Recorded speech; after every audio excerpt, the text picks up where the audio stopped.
Jawab ancaman di Natuna, Prabowo luncurkan kapal perang baru.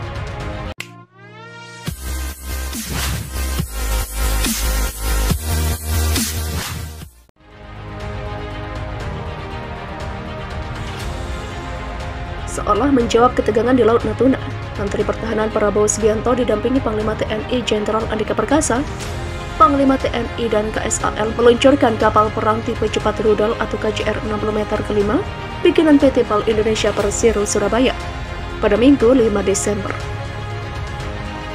Menhan Prabowo dalam kesempatan tersebut menekankan bahwa Indonesia sebagai negara kepulauan yang besar dibutuhkan kekuatan maritim yang kuat.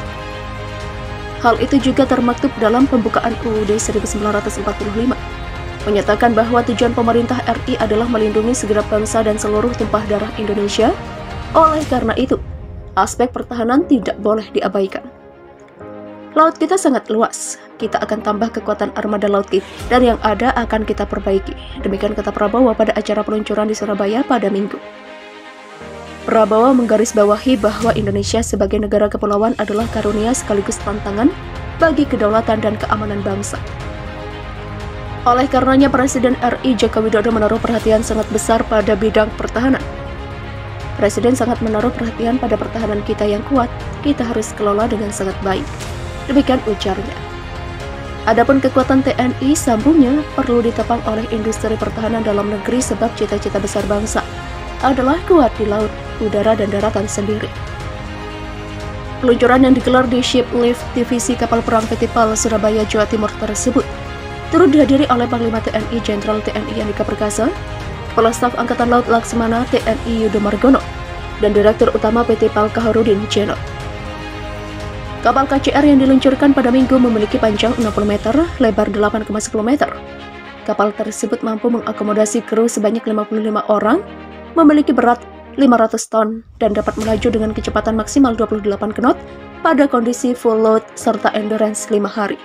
Kapal ini memiliki jarak jelajah 2.400 nautical mile pada kecepatan 20 knot. Kapal ini diharapkan dapat menjadi armada yang tangguh untuk menjaga kedaulatan Indonesia, di mana kapal ini kemampuan manuver yang lincah serta sesuai fungsinya pengamanan wilayah maritim dan melakukan pengejaran terhadap kapal asing yang melanggar wilayah teritorial laut. Prabowo respon ancaman kapal Cina, legislator minta RI tetap bebas aktif. Menteri Pertahanan atau Menhan Prabowo Subianto bereaksi terkait ancaman kapal perang Cina di Laut Natuna dengan membawa pulang teknologi kapal perang canggih jenis fregat tipe Arrowhead 140. Anggota DPR RI fraksi Golkar Dev Laksono meminta posisi Indonesia tak berat sebelah. Jadi salah satu hasil temuan dari kunjungan Komisi 1 ke berbagai pangkalan dan mako armada TNI AL adalah kondisi KRI kita yang tidak sepenuhnya memadai untuk mengcover seluruh wilayah kelautan Indonesia. Demikian kata Dev kepada wartawan pada Sabtu 19 September 2021.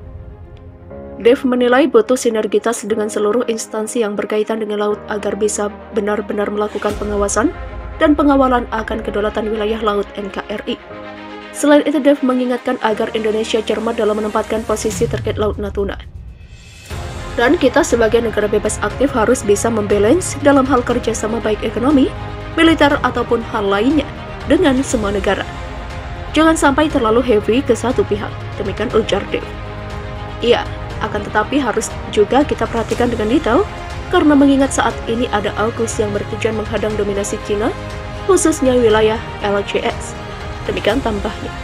Baru-baru ini memang Menhan Prabowo membawa pulang teknologi kapal perang canggih jenis fregat tipe Arrowhead 140 dari Inggris. Jika kerjasama dengan pihak negara lain memberi keuntungan Indonesia, bagi Dev perlu diteruskan. Bila mana kerjasama ini menguntungkan untuk Indonesia ke depannya dengan ada transfer of teknologi, maka ini baik untuk kita lanjutkan. Demikian inpunya. Oleh karenanya Presiden RI Joko Widodo menaruh perhatian sangat besar pada bidang pertahanan. Presiden sangat menaruh perhatian pada pertahanan kita yang kuat, kita harus kelola dengan sangat baik. Demikian ujarnya. Adapun kekuatan TNI, sambungnya, perlu ditopang oleh industri pertahanan dalam negeri sebab cita-cita besar bangsa adalah kuat di laut, udara, dan daratan sendiri.